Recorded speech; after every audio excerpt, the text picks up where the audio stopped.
السلام علیکم ورحمۃ اللہ وبرکاتہ۔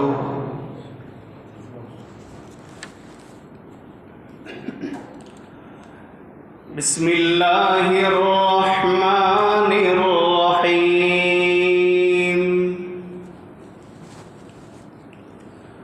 الحمد للہ الذی اوجدنا من العدم وأدر علينا شآبيب النعم، والصلاة والسلام على من قاد أمة خير الأمم وعلى آله وأصحابه وعلى آله وأصحابه والهمم، أما بعد فأعوذ بالله من الشيطان الرجيم، بسم الله الرحمن الرحيم۔ وما أرسلناك إلا رحمة للعالمين، وقال الله سبحانه وتعالى: شهر رمضان الذي أنزل فيه القرآن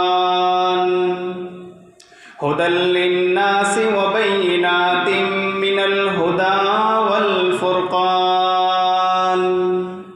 آمنت بالله صدق الله مولانا العلي العظيم، وصدق رسوله النبي الأمي الكريم، ونحن على ذلك لمن الشاهدين والشاكرين، والحمد لله رب العالمين۔ ایک مرتبہ محبت کے ساتھ، عظمت کے ساتھ، ادب کے ساتھ درود شریف پڑھ لیا جائے۔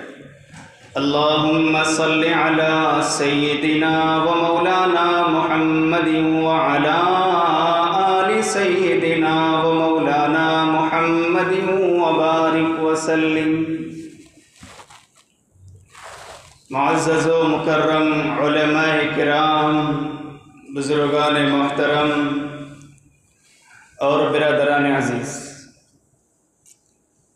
اللہ تعالیٰ کا فضل ہے، کرم ہے، احسان ہے کہ نیکیوں کا موسم بہار یعنی ماہ رمضان المبارک پھر ایک بار ہماری زندگی میں آ رہا ہے۔ بسا اوقات بہت سی مرتبہ ایسا ہوتا ہے کہ رمضان المبارک شروع ہونے کے لیے صرف ایک روز باقی ہے، 2 روز باقی ہے، اور بندہ دنیا سے چل بستا ہے، رخصت ہو جاتا ہے۔ اس لیے دعا کرتے رہیے کہ پیارے رب جو 2-4 روز باقی رہ گئے ہیں ہمیں بعافیت رمضان تک پہنچا دیجیے۔ مرکزی دارالعلوم پال سورت میں میرے ساتھ حفظ کلاس کے ایک ساتھی عزیز از جاں محمد عامر پڑھا کرتے تھے۔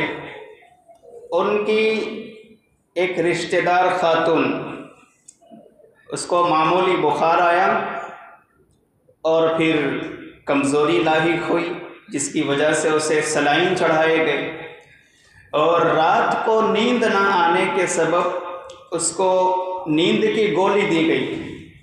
اللہ کی شان کہ 3 یا 4 بجنے تک تو اس کا بلڈ پریشر بالکل لو ہو چکا تھا، اور صبح کا سورج طلوع ہو اس سے پہلے اس کی زندگی کا سورج غروب ہو گیا تھا۔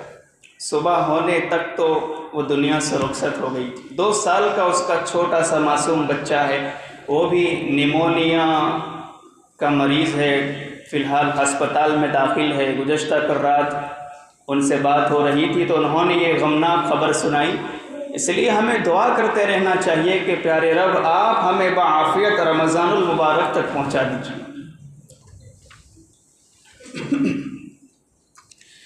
رمضان المبارک کے متعلق محبوب صلی اللہ علیہ وسلم نے ایک عظیم الشان خطبہ دیا تھا، جس میں ماہ رمضان المبارک کے پہلے 10 روز اولہ رحمہ، پہلے 10 روز پہلا عشرہ رحمت کا ہے، یہ محبوب صلی اللہ علیہ وسلم نے بیان فرمایا تھا۔ تو ماہ رمضان المبارک کے پہلے 10 روز رحمت کے ہیں، اور محبوب صلی اللہ علیہ وسلم بھی رحمت للعالمین ہیں، رحمت للمسلمین نہیں ہیں کہ صرف مسلمانوں کے لیے آپ کی ذات گرامی رحمت ہو، بلکہ رحمت للعالمین، تمام جہاں والوں کے لیے آپ رحمت ہیں۔ اللہ تعالیٰ نے قرآن کریم میں ارشاد فرمایا وَمَا أَرْسَلْنَاكَ إِلَّا رَحْمَةً لِّلْعَالَمِينَ، میرے محبوب ہم نے آپ کو جہاں والوں کے لیے رحمت بنا کر بھیجا ہے۔ تو جب رمضان المبارک کے پہلے 10 روز رحمت کے ہیں، محبوب صلی اللہ علیہ وسلم بھی رحمت للعالمین ہیں، اور بقول مبلغ اسلام حضرت مولانا طارق جمیل صاحب دامت برکاتہم العالیہ کہ نبی علیہ السلام کو اسی مہینے میں نبوت دی گئی، اسی مہینے میں آپ کو نبی بنایا گیا، اور اسی مہینے میں محبوب صلی اللہ علیہ وسلم پر قرآن نازل کیا گیا۔ تو کتنی نسبتیں جمع ہو جاتی ہے۔ ایک تو یہ کہ پہلے 10 روز رحمت کے ہیں، محبوب صلی اللہ علیہ وسلم بھی رحمت للعالمین ہیں، قرآن کریم کا نزول بھی اسی ماہ پر ہوا، اسی مہینے میں ہوا نبی علیہ السلام پر، اور یہ کہ نبوت بھی اسی مہینے میں دی گئی۔ تو دل میں خیال آتا ہے کہ کچھ تذکرہ محبوب صلی اللہ علیہ وسلم کا بھی ہو جانا چاہیے۔ کیا خیال ہے؟ ارے نبی علیہ السلام کا نام آئے تو کم از کم محبت کا تو تقاضا یہ ہے جتنی مرتبہ نام آئے درود شریف پڑھا جائے۔ میں صرف ایک واقعہ سناتا ہوں، اس لیے کہ پھر ہمیں رمضان پر بھی کچھ سننا ہے۔ غزوہ حنین، غزوہ حنین میں محبوب صلی اللہ علیہ وسلم کے پاس 6000 قیدی لائے گئے تھے، اور 12000 بکریاں آئی تھی مال غنیمت میں، مال غنیمت میں 12000 بکریاں اور 6000 قیدی تھے۔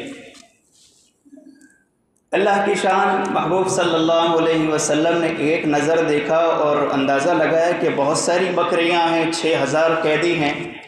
تو محبوب صلی اللہ علیہ وسلم نے سوچا کہ میں صحابہ کرام رضوان اللہ علیہم اجمعین کے درمیان ان کو تقسیم کر دیتا ہوں، بانٹ دیتا ہوں۔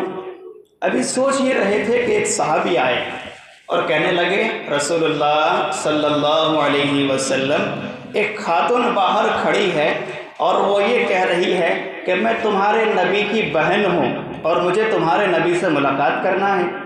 اللہ کے رسول صلی اللہ علیہ وسلم بھی بڑے پریشان ہوئے کہ عبداللہ اور آمینہ کا تو میں ایک لوتا بیٹا ہوں، میری بہن کہاں سے آ گئی؟ اللہ کے رسول بڑے حیران کہ میری بہن؟ تو اللہ کے رسول نے کہا اسے بلاؤ، آنے کی اجازت ہے۔ وہ آئی، ذرا بڑی عمر کی تھی۔ اس نے کہا محمد تم نے مجھے نہیں پہچانا، میں تمہاری بہن شیمہ ہوں۔ اصل میں ہوا کیا تھا کہ طائف میں ایک قبیلہ تھا، قبیلہ بنو سعد، اور اس کی 10 عورتیں مکۃ المکرمہ اس نیت سے آئی تھی کہ ہم وہاں سے ایک ایک بچے کو دودھ لیں گے، دودھ پلائیں گے، اور ان کے ماں باپ ہمیں انعام کے طور پر کچھ دیں گے تو اس سے ہمارا فائدہ ہوگا۔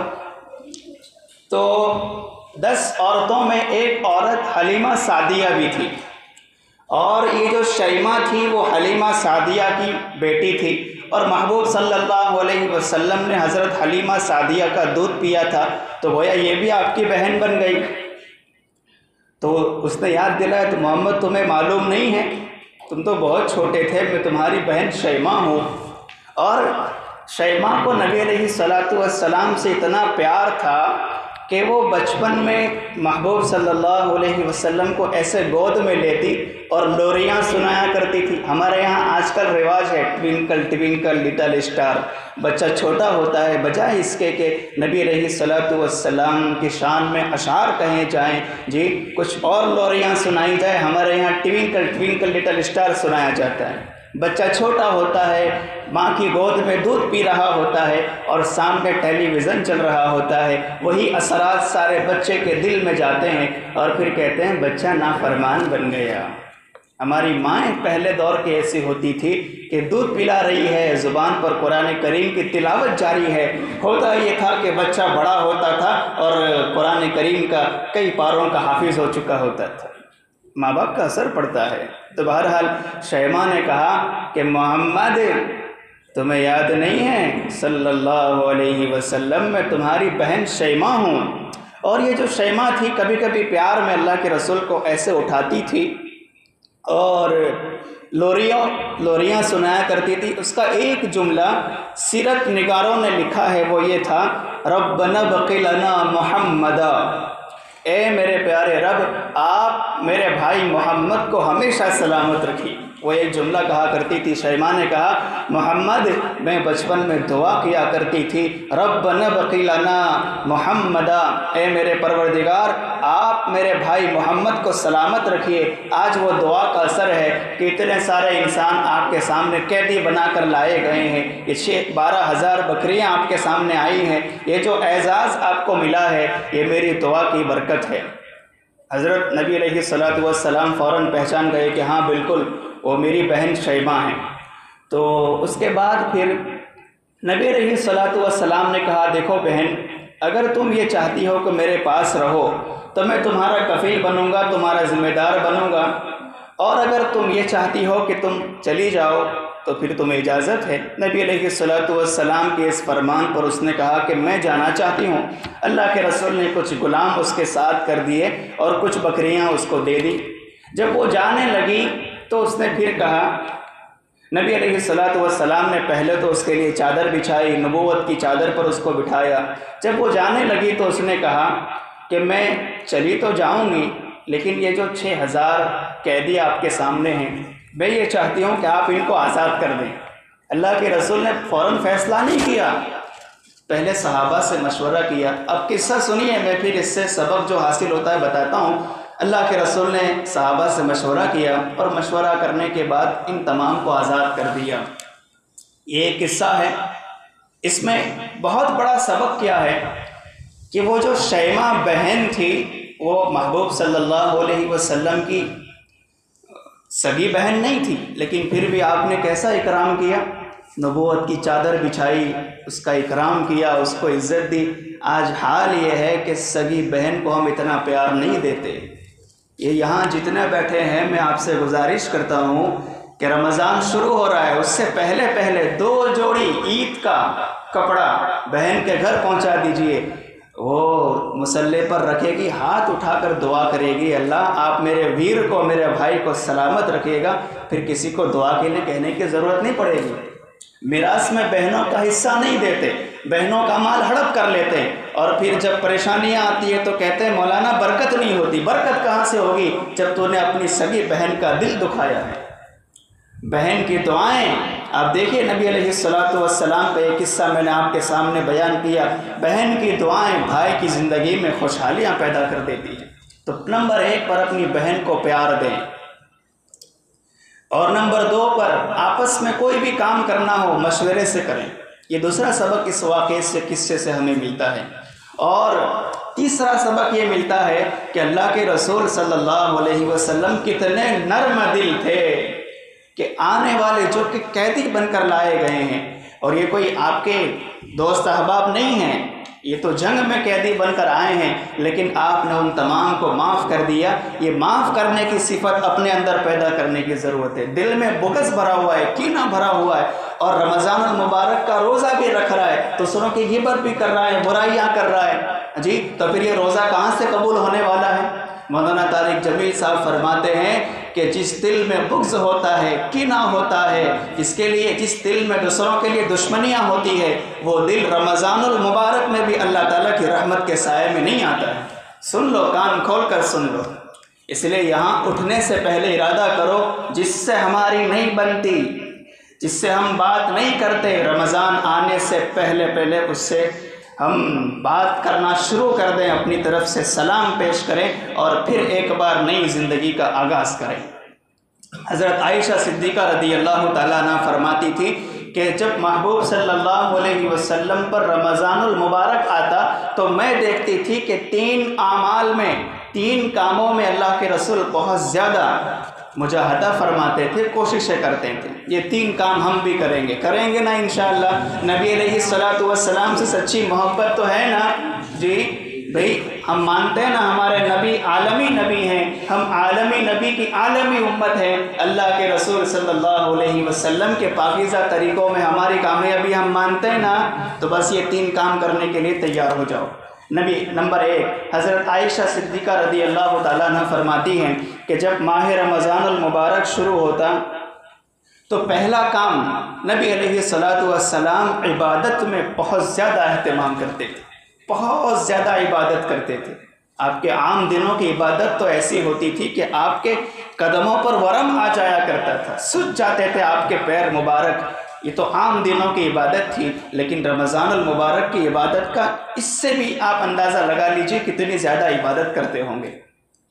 تو ہم بھی تلاوت قرآن، ذکر و اذکار، استغفار، درود شریف کی کثرت کریں، یہ اور 5 وقت کی نمازوں کی پابندی کے ساتھ ساتھ خاص طور پر تراویح کا اہتمام کریں۔ تراویح کا حضرت ڈاکٹر عبدالحی عارفی رحمۃ اللہ علیہ فرمایا کرتے تھے کہ تم تراویح کی عبادت کو کیا سمجھتے ہو کہ تراویح کی کیا عبادت ہے؟ فرماتے تھے کہ تراویح میں 20 رکعتیں ہیں، 1 رکعت میں 2 سجدے ہوتے ہیں، 20 رکعت میں 40 سجدے ہو گئے۔ اور حدیث شریف میں ہے کہ بندہ جتنا سجدے میں اللہ تعالیٰ کے قریب ہوتا ہے اتنا اور کسی عبادت میں اللہ تعالیٰ کے قریب نہیں ہوتا۔ 1 سجدہ بندہ کرتا ہے اللہ تعالیٰ کے قریب ہو جاتا ہے۔ سورہ اقرا کی آخری آیت میں اللہ تعالیٰ نے بڑے پیارے انداز میں فرمایا، سجدہ کر لو اور میرے قریب آ جاؤ۔ بندہ 1 سجدہ کرتا ہے اللہ تعالیٰ کے قریب آ جاتا ہے، 40 سجدے آئیں گے، 40 سجدے کرے گا، گویا 40 مقامات قرب اللہ تعالیٰ اس کو تراویح کی برکت سے عطا فرمائیں گے۔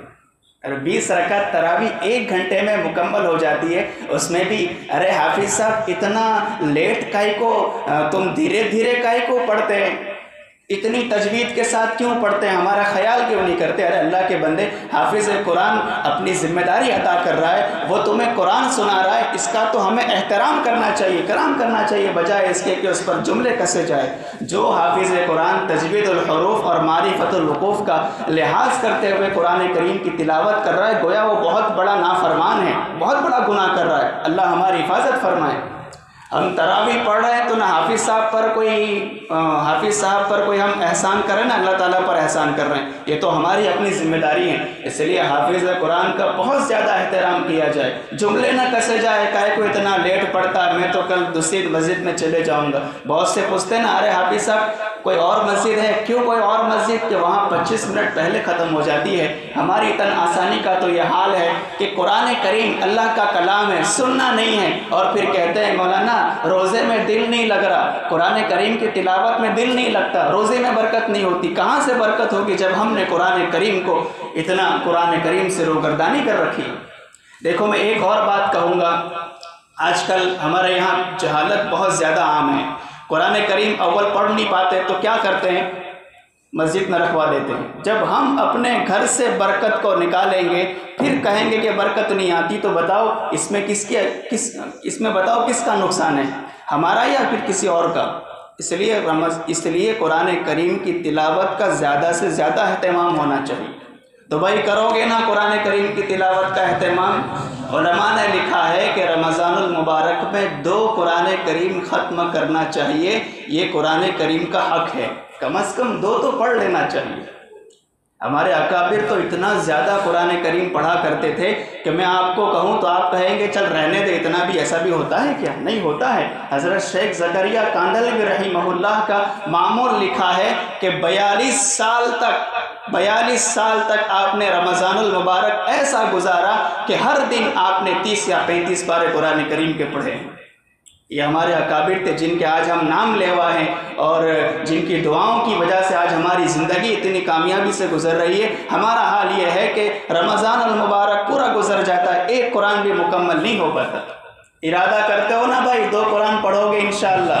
دوسرا کام، نبی علیہ الصلوۃ والسلام بہت دل کھول کر خرچ کرتے تھے، اور نمبر 3 پر دعاؤں کا بہت زیادہ اہتمام کرتے تھے۔ یہ 3 کام ہیں جو نبی علیہ الصلوۃ والسلام بہت زیادہ کرتے تھے۔ میں ایک چھوٹی سی گزارش یہ کرتا ہوں کہ ماہ رمضان المبارک شروع ہو رہا ہے، اس سے پہلے پہلے میری ایک گزارش ہے، اندازہ لگائیے کہ یہاں قریب میں قریب گھر کتنے ہیں۔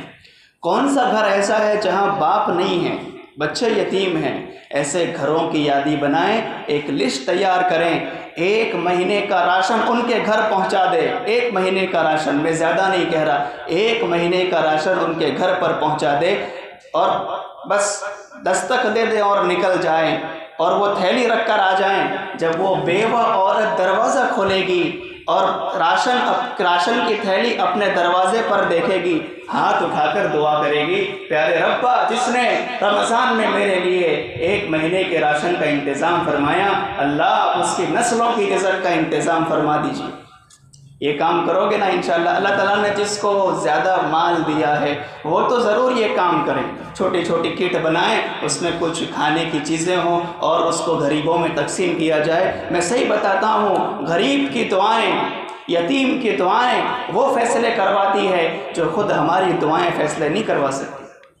تو یہ 3 کام ہیں، اس کا ہم اہتمام کریں، قرآن کریم کی تلاوت کا زیادہ سے زیادہ اہتمام کریں۔ بس ایک قصہ سنا کر اپنی بات مکمل کرتا ہوں۔ ایک مجوسی تھا، مجوسی یعنی آگ کی پرستش کرنے والا، اللہ تعالیٰ کا نافرمان ہے، آگ کی پرستش کرتا ہے، مجوسی تھا۔ اور یہ وہ دور تھا کہ مسلمان غالب تھے اور کفار ان کے درمیان رہا کرتے تھے۔ بھائی دیکھو، سب کے خون لال ہی ہوتے ہیں، سب کے خون یکساں ہی ہوتے ہیں۔ میں میری 8 یا 7 سال کی عمر تھی، اور یہ عصر کے بعد کا وقت تھا۔ ایک برتن بیچنے والا ہمارے محلے میں آیا، میں بہت سچا قصہ سناتا ہوں، ابھی بھی مجھے یاد ہے، میں سوچتا ہوں آدمی کہاں چلا گیا، کچھ میری 7-8 سال کی عمر رہی ہوگی۔ ایک برتن بیچنے والا ہمارے محلے میں آیا اور اس نے آواز لگائی، برتن لے لو، برتن لے لو۔ بہرحال تو میں نے اس سے کہا قریب جا کر، میاں آپ مسلمان ہو یا غیر مسلم ہو؟ میں نے بھی کیا سوال کر دیا، بچپنا تھا، بہت زیادہ عبادت کا زور تھا اور بہت زیادہ صوفیت گویا غالب تھی۔